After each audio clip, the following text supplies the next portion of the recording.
Sou Abishogun Latuji. Eu vou estar falando sobre a questão da eugenia e os supostos crimes de Preto Amaral. Porque é o seguinte, quando o irmão Alarum me convidou para fazer uma fala, aí eu pensei em eugenia, né? Depois pensar, pô, mas eugenia é muito amplo, né? Eugenia pode ser eugenia na América, no Brasil, na Europa, contra negros, contra judeus. Aí eu fiquei bolado. E aí o que ocorre? Eu decidi fazer um recorte. Aí comecei a pesquisar tal, aí caiu na pessoa de Preto Amaral. Preto Amaral, José Augusto Amaral, que foi um filho de escravos de Angola e Moçambique, nascido na cidade de Minas Gerais, Conquista, em 1871. Após a suposta libertação dos escravos em 1888, ele, sem ter onde trabalhar, ele se alistou ao exército e teve uma carreira militar bem tumultuada. E na década de 20, ele foi acusado de cometer alguns crimes, tanto que ele é considerado o primeiro serial killer do Brasil, entendeu? Mas eu não vou falar muito sobre ele agora, porque antes disso eu vou introduzir um pouco a questão da eugenia e outras questões pertinentes, né? Porque antes de falar sobre eugenia, é necessário você estar contextualizando para depois desembocar na pessoa do nosso Preto Amaral, né? Bom, vamos lá. Antes de mais nada, eu gostaria de saudar os meus ancestrais, sem os quais eu não estaria aqui neste momento, e fazer uma discussão historiográfica. Porque é o seguinte,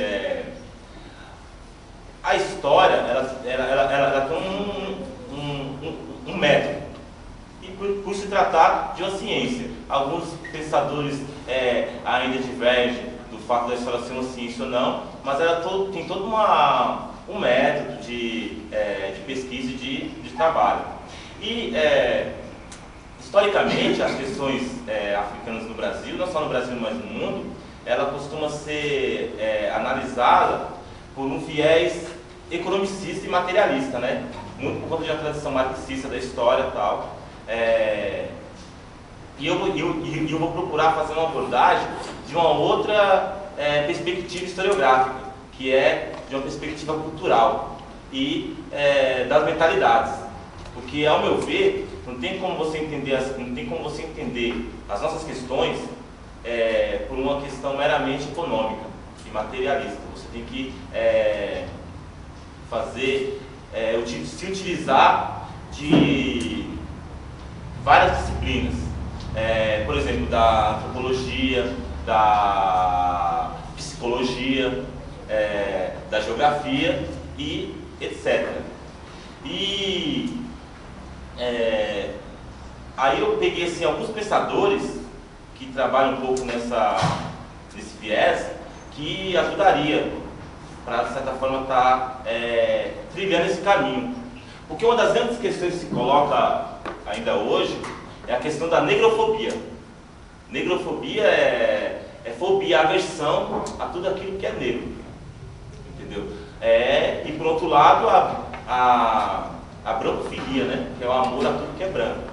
Eu acho que não tem como nós entender as nossas questões, tanto na África quanto na diáspora, se nós não entendermos a origem, a gênese desse pensamento, dessa fobia, dessa aversão a tudo aquilo que nem vou dizer africano, mas tudo aquilo que é negro, que é preto, que é escuro. E tem uns pensadores aí pensadores nossos, pensadores pretos, entendeu? Que trabalham um pouco essa questão, que ajuda bastante. O Cheikh Anta Diop, né? Que é um clássico da história, da antropologia.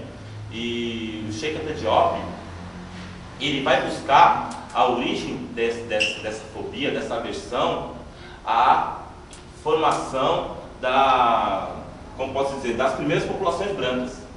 Que, como o Carlos colocou, os seres humanos modernos, os Homo sapiens sapiens, eles surgem na África em torno de 120 20 mil anos atrás. Há 50 mil anos, a partir de várias migrações, ele vai para a Europa, para a Ásia. E na Europa, nesse período, ela passa por uma era glacial, e por conta dessa era glacial, populações que originalmente eram pretas, retintas, assim como nós, ela passa por um processo de despigmentação e adaptação ao clima e à geografia. Aí no processo de 12 mil anos atrás, 13 mil anos atrás, ocorre o degelo, e essas populações, elas descem e entram em contato com populações pretas que na parte ali do sul da Europa, na parte ali do Mediterrâneo, principalmente no Mediterrâneo ali. E o que ocorre? Começam a ocorrer os primeiros conflitos dessas populações. Então, o Sheikh Diop, ele atribui a essas disputas, a esses conflitos, a origem dessa aversão, dessa fobia, principalmente no pensamento, porque é uma característica do pensamento ocidental, do pensamento europeu e semita, essa aversão. E por conta disso que começa a surgir essa aversão ao escuro, às pessoas assim que são diferentes, essa xenofobia. Então o Sheikh Diop trabalha isso de uma forma bem esmiuçada, Sheikh Diop. Mas infelizmente, como o Carlos falou, o Brasil, por ter sido colonizado por Portugal, nós sofremos aí um déficit muito grande na questão de traduções, porque a maioria dos pensadores africanos não são traduzidos nem para o português e também para o espanhol. Assim, o grosso do conhecimento fica ali na região fica na Inglaterra, da tradução inglesa e francesa. Então, Sheikh Diop, infelizmente, não foi traduzido no Brasil, e muito do que nós conhecemos de Sheikh Diop é por influência do Abdias, da Elisa, mas principalmente de um pensador cubano, Carlos Moore. O Carlos Moore, ele escreveu um livro chamado Racismo e Sociedade, Novas Bases Epistemológicas para Conhecer o Racismo. E essa questão da epistemologia é muito importante, porque, inclusive, eu tenho um professor, ele é africano, ele defende, a tese dele sobre essa questão de cotas, de políticas públicas, tanto quanto conservadoras, mas, dentre os conservadores, ele é o menos. E ele fala o seguinte, você que é um estudante preto, que quer defender uma tese, você tem que dominar a epistemologia. Epistemologia epistêmica é conhecimento, e logia é estudo, o estudo do conhecimento. Como que o conhecimento é produzido. E a partir do momento que você domina como que os conhecimentos são produzidos, as pessoas não têm como te contrapor. Porque essa questão da inteligência, da cultura, dos debates acadêmicos, é questão de fundamentação. Se você tiver fundamentação, não tem como a pessoa te retrucar. Mas se você não tiver bem fundamentado, você é facilmente eliminado, pulverizado. Então o que ocorre? O Carlos Moore escreve esse livro, Novas Bases Epistemológicas para Compreender o Racismo. E ele faz uma leitura do Sheikh Diop, ele faz uma leitura de um outro pensador da Guiana, Walter Rodney, de como a Europa subdesenvolveu a África. Ele faz uma leitura ele pega os clássicos do pensamento africano, e ele faz uma leitura e ele, de certa forma, ele consegue estabelecer a origem dessa aversão, dessa fobia às pessoas pretas, que ele remonta à questão da Grécia Antiga, de Roma, o mundo em que vivemos hoje, apesar de ele ter uma tradição judaico-cristã e greco-romana, ele se fundamenta no medievo, no mundo medieval. É no mundo medieval que o mundo moderno que vivemos, ele se forma e se consolida. Então, para os povos medievais daquela época, o que ocorre? A Grécia e Roma eram cidades portuárias. E quando ocorre ali a queda do Império Romano, a invasão dos povos germânicos, e ocorre posteriormente a expansão árabe pela Península Ibérica e pelo leste do Mediterrâneo, o que ocorre? A Europa, ela se torna rural, praticamente ela fica fechada. E ela teme tudo aquilo que é estrangeiro, que é a formação da cristandade, o fortalecimento da Igreja Católica. Então, nesse período, esses povos, eles meio que resgatam antigas mitologias, sempre colocando assim uma dualidade entre a noite e o dia, entre o claro e o escuro. Isso na Idade Média. E posteriormente, com as expansões marítimas, ocorre a invasão da América e o consequente escravização dos africanos. Então, o que ocorre? Ao acontecer essa escravização, já existia assim um estigma, já existia um sentimento assim de superioridade e aversão ao africano, ao preto. Porque essa questão do africano da África é uma construção, porque até aquela época não existia esse conceito de nação, esse conceito mesmo de raça não existia. Existia o preto, o negro, o escuro e o claro. Então já existia uma versão mitológica que o Carlos Moore, ele trabalha um pouco também essa questão daquele psicólogo Jung, essa questão da memória coletiva, do inconsciente, que muita dessa fobia ela está no inconsciente, porque ocorreram guerras no passado remoto e por conta dessa memória coletiva criou esse estigma.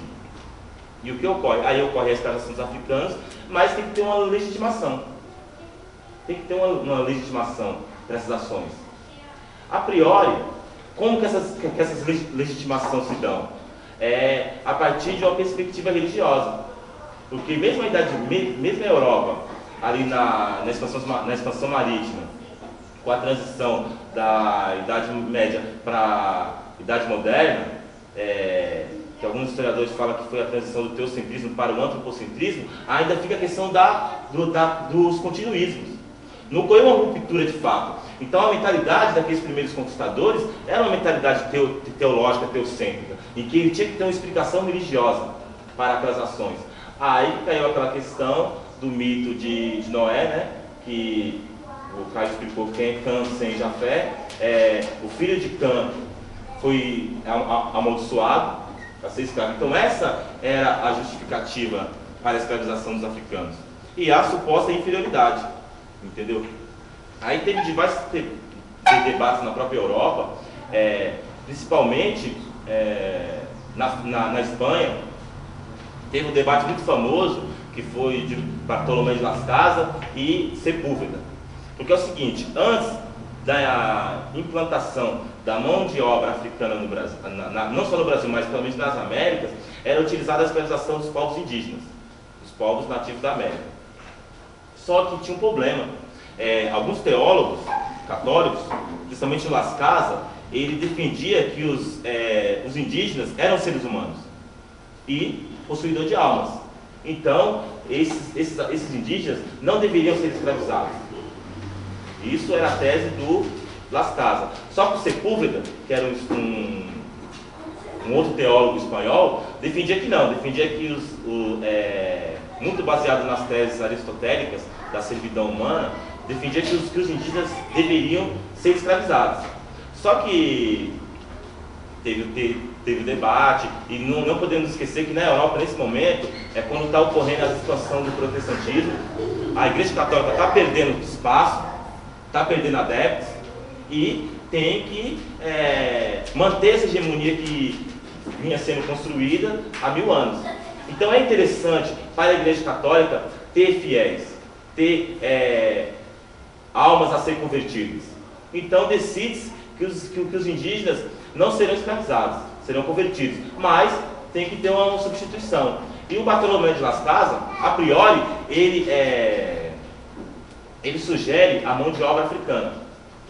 E a Igreja Católica dá aval, levando em consideração o fato de que para a Igreja Católica, naquele momento histórico, os africanos não tinham alma, não possuíam alma. E essa questão da escravização era, muitas das vezes, vista como um benefício aos africanos, que iriam ser retirados da barbárie que vivia, da selvageria que vivia, e iriam ser convertidos. Iriam, de certa forma, conquistar o paraíso. Porque hoje, para nós, pode soar estranho essa questão do paraíso, essa questão de uma vida eterna. Mas para o homem medieval, isso era uma coisa de extrema importância. Da vida após a morte, da salvação, da redenção. Ok? Então, posteriormente, Bartolomé de Las Casas se arrepende, mas aí já era tarde. Tanto que, assim, a igreja só tomou conhecimento do arrependimento dele no século XIX, depois de todo esse processo. Então, a mão de obra africana, ela é implantada nas Américas, agora com aval da Igreja Católica, do Papa e das companhias, os jesuítas, os dominicanos. Bartolomé de Las Casas não é jesuíta, ele é um dominicano. Mas agora vamos pegar um pouco a questão do Brasil. No Brasil também teve esse debate teológico, porque se hoje o debate se dá na academia, por exemplo, hoje a bola da vez é a questão das cotas, se dá na academia. Naquela época o debate se dava dentro da igreja, dentro dos mosteiros, e principalmente quando a Igreja Católica se reunia nos concílios, principalmente nos concílios. E tanto que a maioria dessas decisões, elas foram determinadas no Concílio de Trento, realizado na Itália. E o que ocorre? No Brasil também teve esse debate, mas no Brasil sabemos que a presença dos jesuítas era predominante. E tem 4 jesuítas no Brasil colonial que pensaram a questão da escravidão. O mais famoso é o Antônio Vieira. Antônio Vieira, ele foi um entusiasta da escravização de africana, e ele que deu toda a sustentabilidade teórica e teológica para a escravidão dos africanos no Brasil. O Antônio Vieira.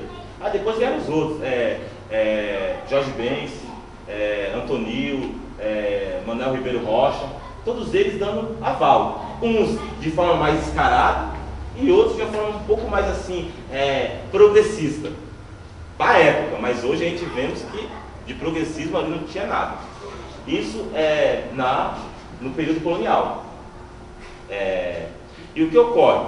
É nesse momento que essa mentalidade, esse imaginário estereotipado e estigmatizado sobre os africanos que se consolida. É nesse período histórico. Porque até então, no mundo antigo, na Idade Média, existiam resquícios, mas não existia assim, uma coisa pontual. Mas é nesse período das expansões marítimas e com toda essa agitação desses teólogos católicos que as coisas se consolidam de fato e que cria-se a base para o que depois do 19 vai ser conhecido como a eugenia com o cientificismo. Se nesse período existia uma justificação para a escravização dos africanos a partir de uma fundamentação religiosa, teocêntrica, teológica, com o advento da Revolução Industrial e com a Revolução Francesa, com o Iluminismo, com a Era das Luzes, que pressupõe uma ruptura, de fato, agora, com esse pensamento medieval, com esse pensamento teocêntrico, e a utilização, a apropriação de um pensamento antropocêntrico e de um pensamento científico e empírico, que as coisas têm que se dar a partir de uma experimentação científica, aquela justificação religiosa já não cabe mais. E o que ocorre? Aí é quando esses cientistas, esses filósofos, eles vão ter que encontrar uma outra justificativa para a escravização dos africanos e agora para a dominação deles via imperialismo. Porque é nesse período que a Revolução Industrial, a primeira Revolução Industrial já ocorreu. No começo do 19 é quando, assim, em meados do 19, é quando o capitalismo já está, de certa forma, com seu boom, já está consolidado de fato e está expandindo seus tentáculos para outras partes do mundo, no caso, principalmente África e Ásia. Esses pensadores têm que encontrar outra justificativa, agora não mais religiosa e sim científica. Entendeu? E o que ocorre? Na década de 50... Então, mas se bem que tem essa coisa, mas só que assim, eu acho que a raiz, o forte deles está ainda na religiosa. Então, porque é aquela questão que eu falei para vocês, a questão da história, porque uma coisa é você estudar a história de um viés econômico, pragmático, Eu estou você estudar história a partir de um viés cultural, a partir da mentalidade. Porque que é a questão da história da longa duração. Porque, por exemplo, sabemos que uma lei é determinada e as pessoas ainda cumprem. Mas essa lei não tem a capacidade de mudar a mentalidade e a cultura de um povo, de uma pessoa. E que fica os continuismos. Então, para você ver, segundo o Carlos Moore, o Chico Diop, o Aimé Césaire, tem outra historiadora colombiana, Ana Rosa Uribe Brumelli. Ela escreveu um livro muito interessante chamado, infelizmente também não tem em português, Ferocidade Branca, das barbáries coloniais à prática de extermínio nazista. Que ela faz assim uma genealogia desse pensamento, para explicar a questão do Holocausto nazista. Porque os pensadores europeus, alguns pensadores europeus mais conservadores, colocam a questão do nazismo, do Holocausto, da Segunda Guerra Mundial, como um fato isolado. Como um fato isolado que ocorreu pela mente de pessoas doentias. Mas na verdade não foi, porque se você for ver, o que ocorreu do nazismo foi, assim como eu posso dizer, o boom de algo que estava sendo consolidado. Desde as expansões marítimas, desde a colonização da África, do tráfico negreiro. Então não foi assim uma coisa isolada. Então esses historiadores, eles trabalham a questão assim da história de longa duração. Entendeu? Então realmente, mesmo hoje, no século XXI, temos uma mentalidade religiosa, uma mentalidade teocêntrica. Apesar de não percebermos, e apesar de muitas vezes não sabemos e nem tal vislumbrados, mas temos uma mentalidade teocêntrica, uma mentalidade religiosa, ainda hoje. E no 19 não seria diferente. Mas esses pensadores, porque uma das questões do iluminismo é a questão da razão. Que a razão vai superar a superstição, vai superar a religião e vai conduzir as pessoas a um progresso. Que é a questão do positivismo, que depois vai ter muita influência na formação da República Brasileira, a questão do positivismo. E o que ocorre?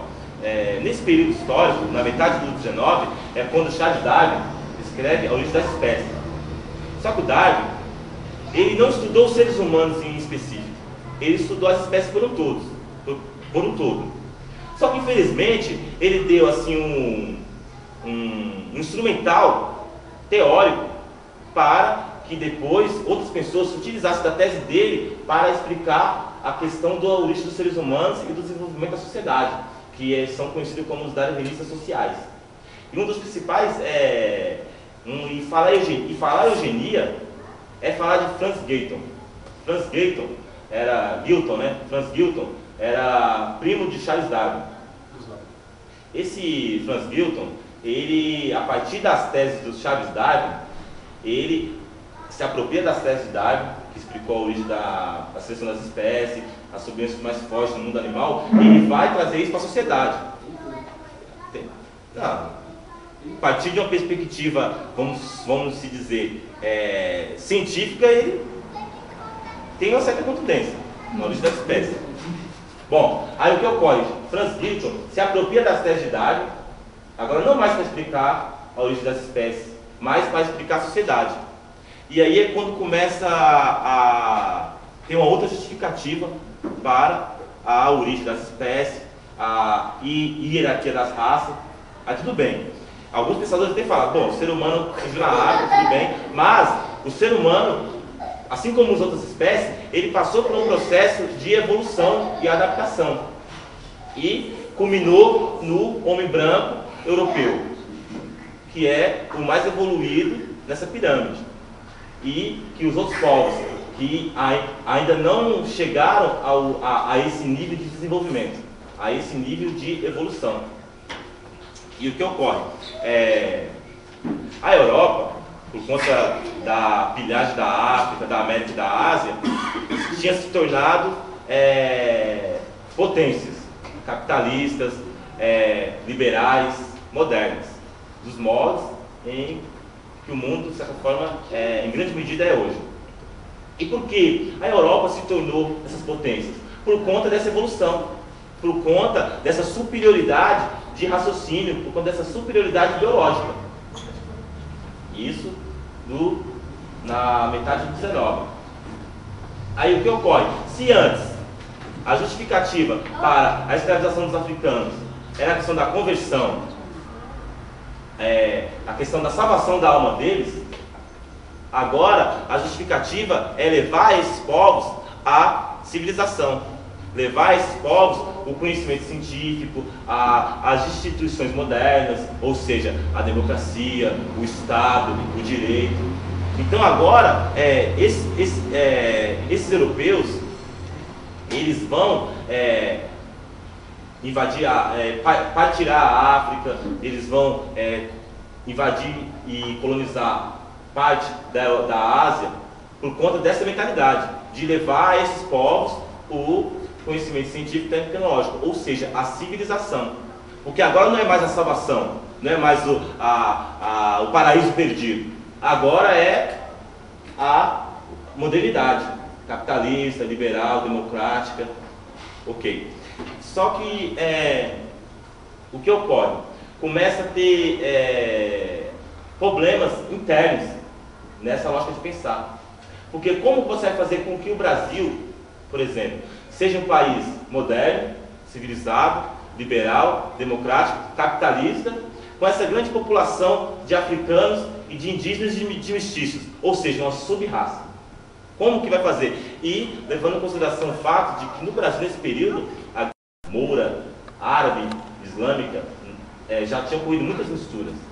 Então esses povos, esses intelectuais brasileiros, estavam com a batata quente na mão. Dentre eles, podemos destacar o José de Alencar, o próprio Dom Pedro era um entusiasta. Nessa época que Gobineau, que era um francês, um diplomata francês, vem para o Brasil, era amigo de Dom Pedro, o Silva Romero, toda a intelectualidade daquela época comungava com essas ideias. Nina Rodrigues comungava com essas ideias. Por quê? Depois nós vamos ver um pouco a questão da questão da loucura, depois, posteriormente. E o que ocorre?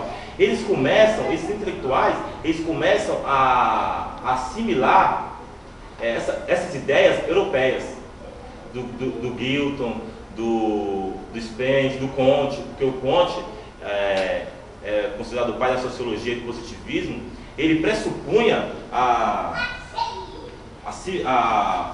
ele via a sociedade como um organismo que para funcionar tinha que ter uma certa ordem e leis, e a partir dessa ordem, dessas leis, ela ia conseguir alcançar um objetivo, um progresso, ok? E o que ocorre? Esses intelectuais, esses entusiastas dessas ideias europeias, de eugenia, começam a incentivar a questão da imigração, a questão do branqueamento, de estar injetando um tônico, um sangue bom, um sangue puro, um sangue civilizado do Brasil, para fazer com que o Brasil se desenvolvesse. Okay? Tá dando para acompanhar, gente? Tá tranquilo? E dentro de 50 anos, a quantidade de imigrantes europeus que vêm para o Brasil supera a quantidade de africanos que vieram durante todos os 4 séculos. Ou seja, tinha um objetivo assim bem pontual de embranquecer. Só que o que ocorre? Aí não podemos, infelizmente, fugir das questões econômicas. Por que esses imigrantes saem da Europa? Por que a Europa ia dispensar também tanto sangue bom também, né?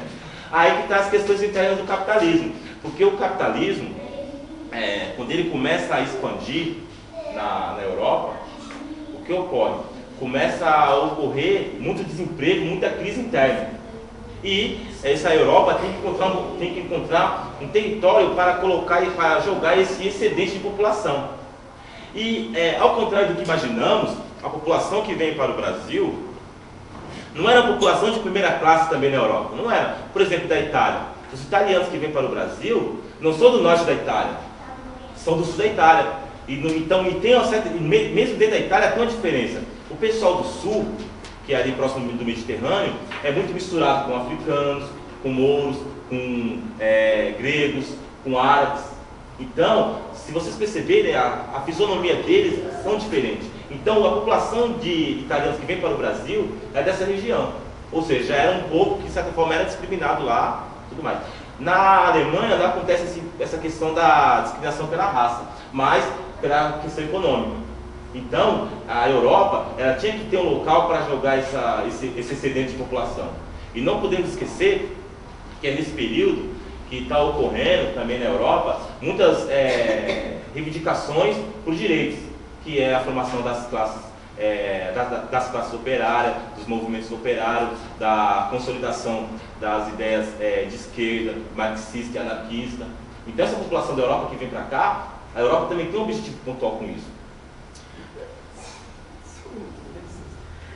Quando você disse que eles queriam civilizar os negros africanos, para proveito, né? Não para civilização segundo o conceito deles, mas sim para domínio, então desde o começo que você falou. Então, porque assim, sabemos que a dominação ela se dá de ambas as formas.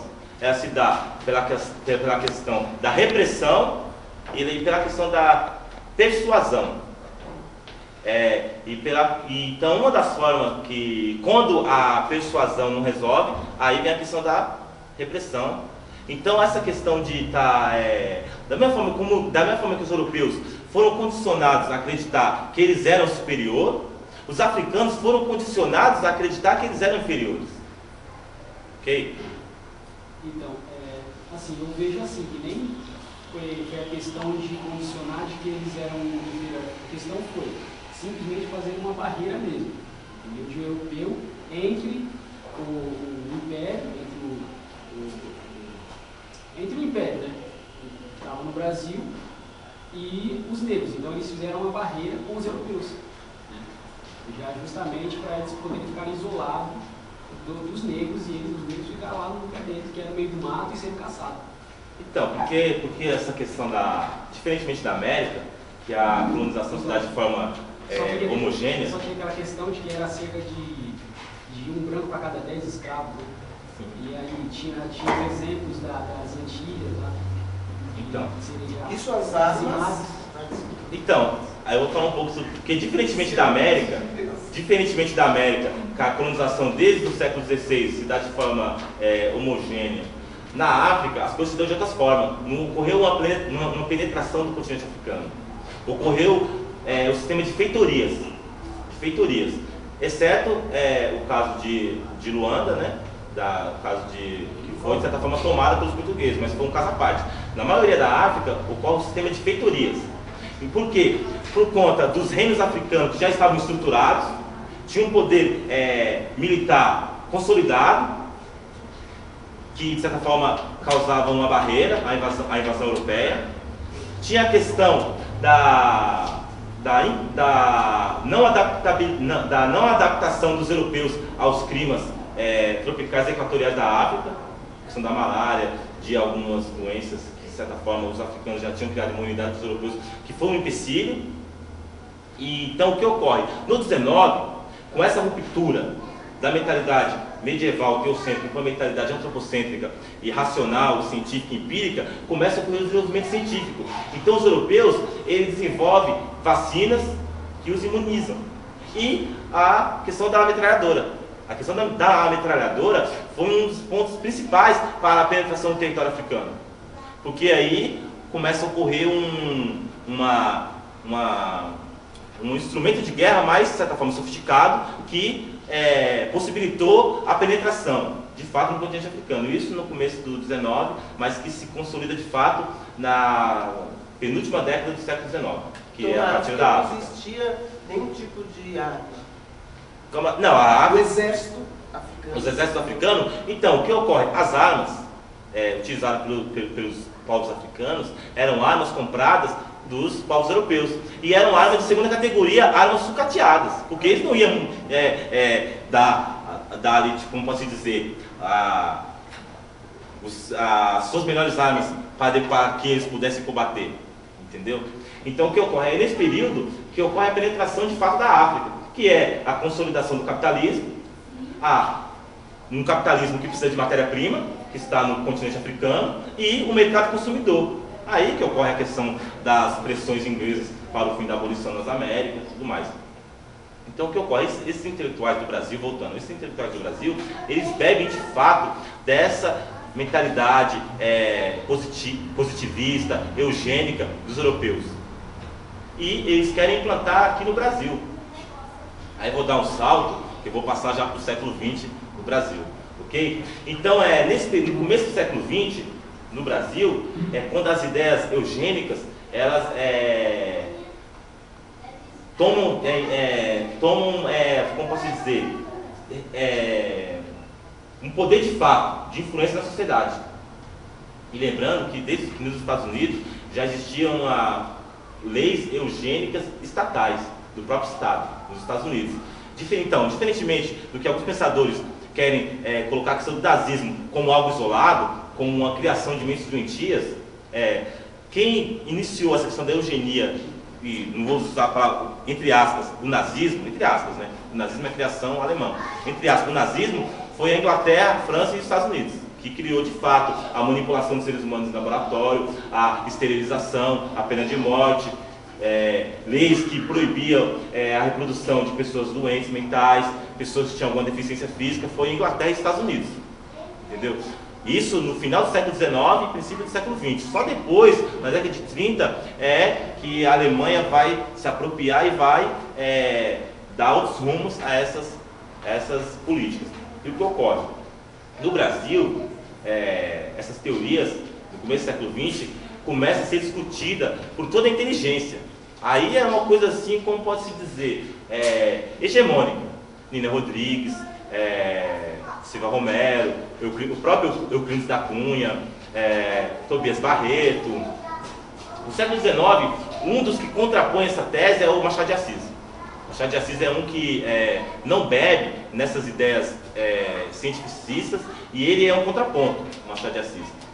E o que ocorre? Nesse período, no período em que começa a consolidação do Império Americano. O Império Americano que só se consolida de fato na Segunda Guerra Mundial. Mas nesse período, final do 19, início do 20, a América já esboça assim, o imperialismo na América. Então grandes empresários, grandes magnatas da indústria norte-americana começam a vir para o Brasil. Para quê? Para preparar o mercado. Preparar o mercado para a implantação das suas indústrias, em busca de matérias-primas. E o que ocorre é quando começa a ter os primeiros vestígios de uma eugenia organizada. Agora, mas a priori, não que eles costumam dividir, né? Eugenia positiva e eugenia negativa, né? Como se fosse diferença. Essa primeira eugenia que surge, juntamente com ditos filantrópicos americanos, principalmente Rockefeller, elas surgem como instrumento de higienização, de estar educando, de certa forma, a população, prática de higiene, para, de certa forma, reduzir o índice de mortalidade. Só que o que ocorre?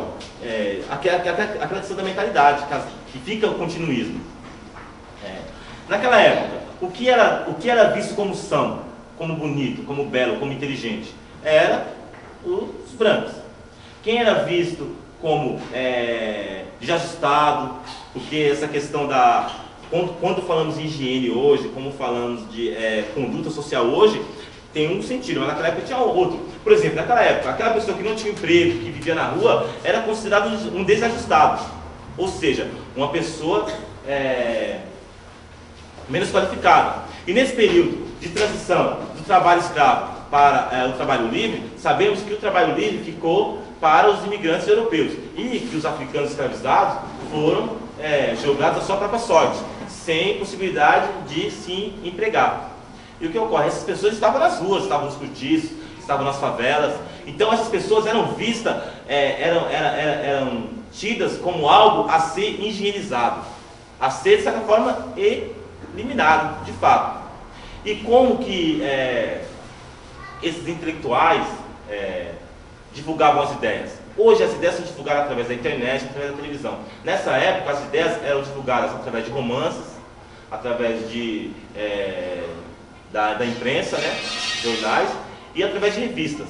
Então, e era destinado a um público letrado. E sabemos que naquela época era a pequena minoria que possuía a questão, que eram alfabetizados. Só que eram pessoas de posto de comando, políticos, intelectuais, pessoas que tinham o poder político na mão. Então essas pessoas, elas liam essas teorias, liam essas revistas e formavam uma mentalidade, formavam um imaginário sobre essas populações desajustadas, essas populações alcoólatras, essas populações que viviam na rua.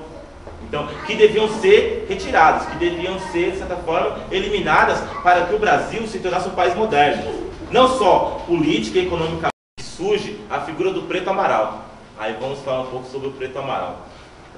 O Preto Amaral, como eu falei, ele nasce em Minas Gerais, filho de africanos de Moçambique e de Angola, e nasce em 1871. Em 1888, né? Ele é, de certa forma, entre aspas, beneficiado com a Lei Áurea, não tendo uma forma de ganhar sua vida, ele se alista no exército. Mas ele tinha um problema, ele não pode dizer que tinha um problema, que é aquela questão da antropologia, né? Do certo e errado, que é ter um problema, que não é ter um problema. E o que ocorre? Ele não ficava em nenhuma companhia do exército, porque ele deserdava, ele arrumava confusões e ele saía. E ele era 5 anos, ele vem para a cidade de São Paulo. Isso na década de 20. E o que ocorre? Nesse período, começam a ocorrer alguns crimes. Aqui na cidade de São Paulo, também próximo. Aqui na região do Campo de Marte, aqui na região da Estrada de São Miguel, antiga Estrada de São Miguel, começam a ocorrer alguns crimes. Jovens, brancos, são encontrados assassinados, às vezes sem os membros, e são encontrados violentados. Ou seja, mas esse abuso se dava não enquanto ainda viviam essas vítimas, mas após a morte. Tanto que o Preto Amaral, ele foi acusado de sadismo e de necrofilia, né? Necrofilia é quando você tem prazer sexual por pessoas mortas. Necro, morto, né? Filia, amor. Então, o que ocorre?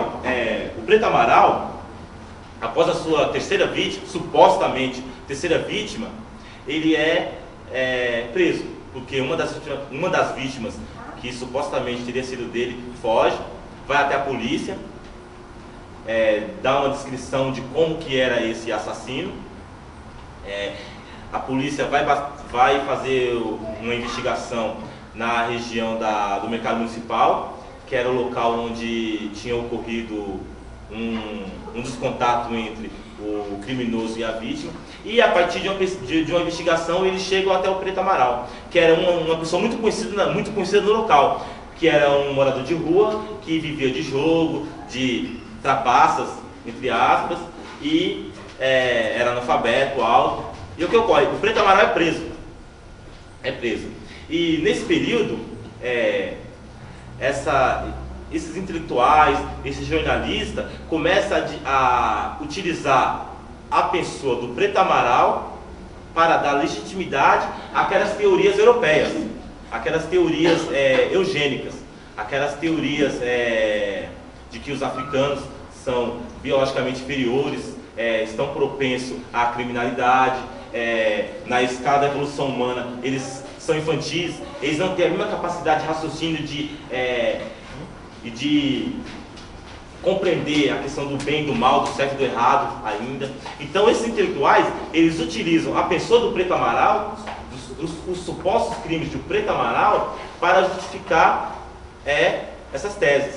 E começam a divulgar revistas, jornais, e cria-se na cidade de São Paulo um mito e uma lenda em torno do Preto Amaral, que é visto como o diabo negro, o monstro negro, o papão de crianças, o bicho papão. E o que ocorre? Essa população negra, que até então já era estigmatizada, que já era perseguida e muitas das vezes assassinada pelo simples fato de estar num lugar onde elas não deveriam estar, começa a ser ainda mais estigmatizadas. por conta da apropriação dessa pessoa que cria-se um imaginário, uma mentalidade.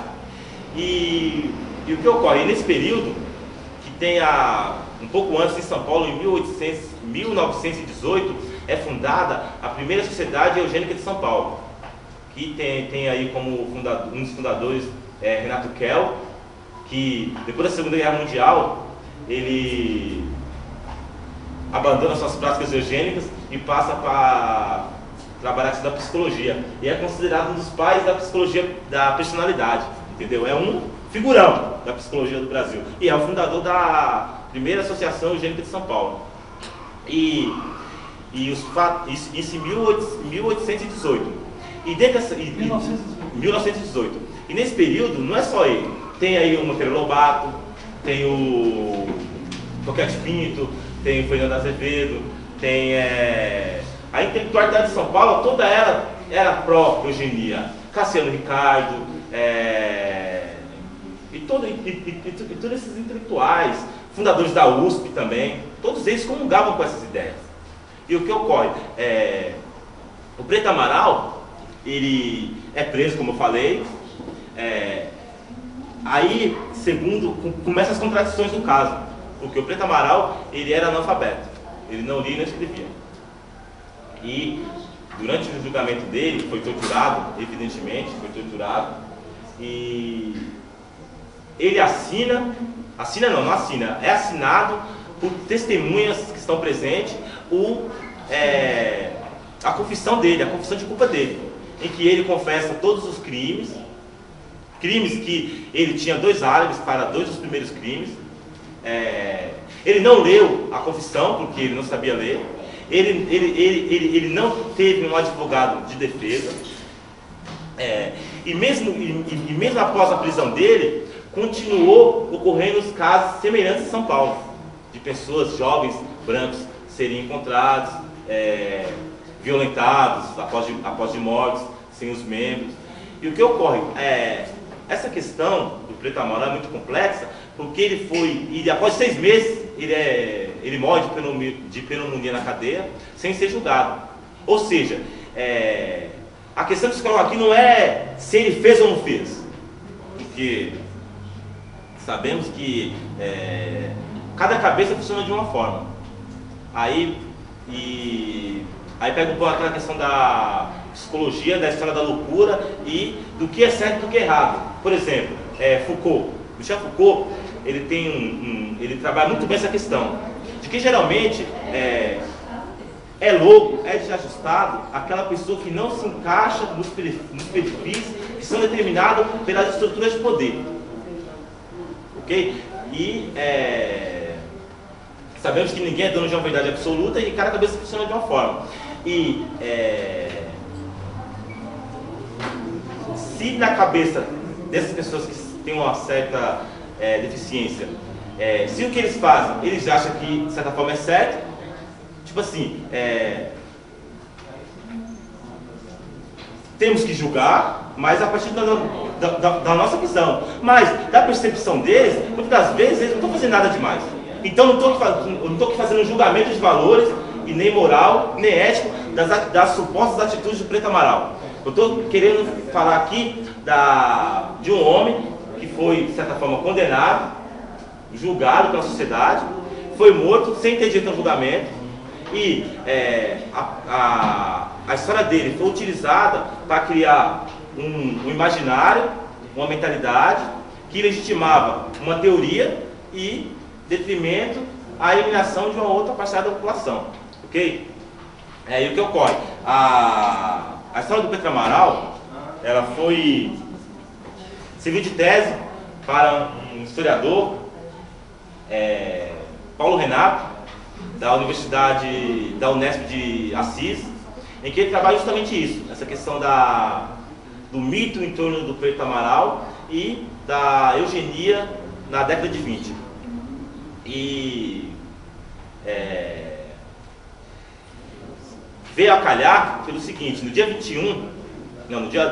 15 de dezembro do ano passado, foi feita a leitura de uma peça de teatro, também sobre a história do Preto Amaral, escrito aqui em São Paulo, Os Crimes de Preto Amaral. A peça de teatro foi baseada na tese de doutorado e foi escrito pelo dramaturgo Paulo Faria. E foi feita uma leitura simbólica e um julgamento simbólico. E no dia 21 de março, agora de 2012, que é considerado pela ONU Dia Mundial de Combate ao Racismo, vai ser realizado na Defensoria tá marcado aqui, eu vou passar para vocês direitinho. Aqui, ó. No auditório da sede da Defensoria Pública do Estado de São Paulo. Vai ser realizado o julgamento público do Preto Amaral. Aqui em São Paulo, mês que vem. Mês que vem. Por quê? Porque no Museu do Crime de São Paulo, ele é tido como o primeiro serial killer do Brasil. Entendeu? Em livros de historiadores estrangeiros, brasilianistas, ele é tido como o primeiro serial killer do Brasil. Só que ele não foi julgado. E num Estado moderno, no Estado liberal, democrático, em que pressupõe que ninguém é culpado até que se prova o contrário, há uma contradição interna à utilização do nome da pessoa do Preto Amaral. Então vai ter um julgamento público, em que, de certa forma, vai chegar ao veredito de que se ele é culpado ou não. Irmão, lá no museu também está como Preto Amaral? Tá, como Preto Amaral. José Augusto Amaral, mais conhecido como Preto Amaral. Ok? Bom, gente, espero que tenha dado para vocês, de certa forma, acompanhar, né, essa questão da consolidação dessa fobia, dessa aversão, que na verdade é uma coisa que eu acredito que vai ser difícil de se construir, porque da mesma forma que nós temos o nosso trabalho relacionado à cultura, sabemos como que o nosso pensamento é formado. É formado através de símbolos, de imagens, através de mitos, de histórias, de novelas, filmes. E como se fosse aquela velha fábula, aquela velha analogia do Don Quixote lutando contra moinhos de vento. Porque da mesma forma que temos nós fazendo nosso trabalho, que é uma coisa pontual, que deixamos bem explícito o que estamos fazendo, por outro lado, tem uma cultura, que é a cultura ocidental, que tem tentáculos por todas as partes do mundo, que também está fazendo esse trabalho.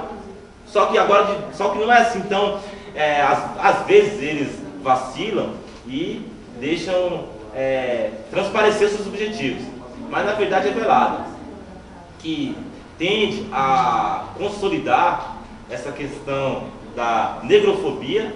Eu nem falo de cultura africana, afro-brasileira, eu falo da questão das características físicas, da negrofobia e da brancofilia. E porque mesmo hoje no Brasil, após muita luta, estamos de certa forma conseguindo alguns avanços, mas infelizmente aquelas pessoas que têm as características africanas, as características negras mais significantes, que são o pigmento mais escuro, o cabelo crespo, o nariz, a boca, elas ainda são estigmatizadas, porque quando se coloca, muitas das vezes para cumprir uma cota, para, de certa forma, isenção de impostos, para mudar a imagem da empresa de que não é racista, elas fazem seleção também. E elas pegam aquela pessoa que tem mais características ocidentais, mais características brancas para colocar lá, em detrimento dessas pessoas que têm características africanas mais acentuadas. Entendeu? E eu acredito que enquanto nós não dispormos também dos meios de produção, não dispomos também dos meios de produção de conhecimento, de difusão de conhecimento, isso não vai mudar. Entendeu? Porque o que ocorre é uma integração, uma assimilação e integração, mas em algo que já, de certa forma, já está corrompido. Já tem a característica da epistemologia. A epistemologia, a origem, já está consolidada. Então, muitas vezes a gente vai para lá, mas a gente já vai numa estrutura que já está montada. Então, enquanto não montarmos as nossas estruturas, a partir de matrizes próprias, essa questão da negrofobia não vai mudar. Não vai mudar. Só um minuto. Você está me lembrando exatamente o que você quer dizer? Ou seja, vai enfatizar a lavagem cerebral, né? É mais um problema para a gente continuar com a lavagem cerebral.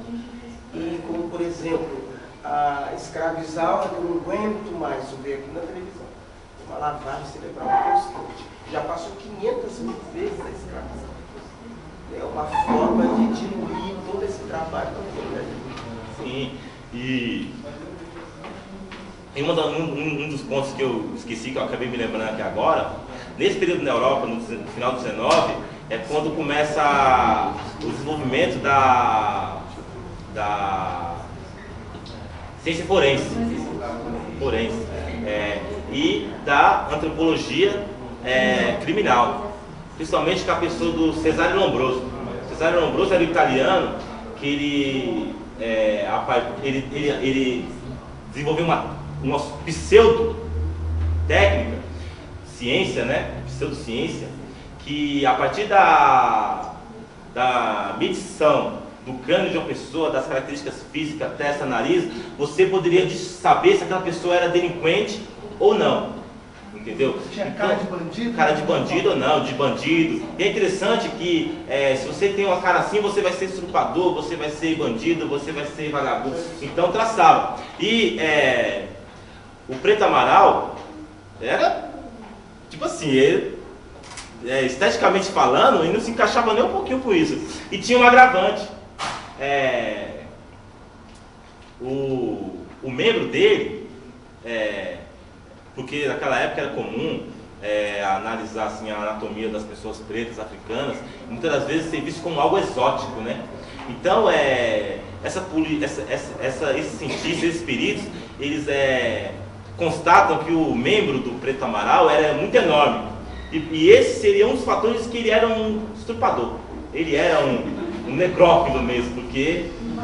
então, para você ver, isso naquela época era visto como uma ciência. Entendeu? E que cria, de certa forma, aquilo que você falou, que o negro é bom de cama, todos esses estereótipos que vêm se consolidando e que muitas das vezes nós reforçamos sem pensar e fazemos com que difunda essas coisas. Entendeu, gente? Bom, Antes de terminar, só uma parte. Ela fez uma pergunta no meio do termo, e eu não entendi, não sei. Eu entendi o seguinte, que ela quis dizer assim, quem se beneficia, né, da escravização, foi isso que eu entendi. Né, quem se beneficiou, quem se beneficia da escravização. Eu venho fazendo um estudo, uma pesquisa nas últimas 3 semanas, e você entrou num tema que foi excelente, porque vem de uma maneira para falar que eu estou pesquisando. Aonde a escravização, o europeu, ele parte para escravizar aqueles que não têm a cor branca, que não são brancos. Isso poderia ser tanto indígena quanto o negro, ou asiático. Né? Desde que ele não tenha a cor branca, ele deveria ser escravizado, com aval da Igreja Católica. E um detalhe, o capitalismo, ele não criou a escravidão, mas ele foi o que mais se beneficiou da escravidão. Porque o trabalho escravo, ele acaba gerando renda para o escravocrata, para os senhores. Né? Então, isso era benéfico para ele. Tá? Então, com um detalhe que na Europa, nesse período, no século XVIII, século XIX, você já tinha uma corrente que defendia a liberdade. Né? Liberdade, igualdade e fraternidade. Né? Já desde a Revolução Francesa, eles já tinham esse pensamento. No entanto, isso cai por terra quando eles vão escravizar na África. Então, porque aí é aquilo que eu falei, aquela questão de como que as pessoas enxergavam o que era ser humano no século XVI e XVII. O que, realmente, eles queriam liberdade, igualdade, fraternidade para os seres humanos. Mas o próprio John Locke, o próprio Montesquieu, eles que são os pais do iluminismo, eles não chegavam nos africanos como seres humanos. Tanto que nos livros deles mesmo, do John Locke, do Montesquieu, é bem pontual. Não são seres humanos. Depois, posteriormente, Hegel também. O que ocorre? Então, quando tem que implantar essas políticas, é para os seres humanos. E os africanos são seres humanos, então não. Ou seres humanos em uma escala menos evoluída, então sujeito à submissão. E sobre essa questão do capitalismo, o próprio Carlos Moore, ele trabalha no livro do Eric Williams, que é Escravidão e Capitalismo, e do Walter Rodney, né? Como a Europa subdesenvolveu a África, que de certa forma mostra que o racismo não foi criado pelo capitalismo, mas o capitalismo foi um dos produtos do racismo, porque a Revolução Industrial explode na Inglaterra, em Liverpool, Manchester, e eram antigos portos ligados ao tráfico negreiro. Então o capital acumulado, a acumulação primitiva de capital na Europa se dá por conta do tráfico negreiro e por conta da filhagem da América e da escravização dos africanos na América. Porque toda a mão de obra, praticamente não toda, mas grande parte da mão de obra desenvolvida na América era por africanos, que não eram remunerados. E sabemos que a Europa, nesse período, está sob essa questão do mercantilismo, da questão da acumulação do capital. Então, todo o recurso era drenado para a Europa. Então, o racismo não foi uma criação do capitalismo, mas o capitalismo é uma criação do racismo. Aí que contrapõe não só as teses conservadoras, como as teses de esquerda, que pressupõem que o fim do capitalismo vai abolir o racismo, que é uma falsificação. Porque sabemos que mesmo Cuba e outras nações que adotaram um regime socialista, o racismo não foi superado. Pelo contrário, entendeu? Muitas das vezes o racismo como posso dizer, passou a ter um poder assim mais desastroso, porque não há possibilidade de reivindicação. Entendeu? Bom, gente, vou finalizar por aqui, que eu já... Excelente. Minha nota.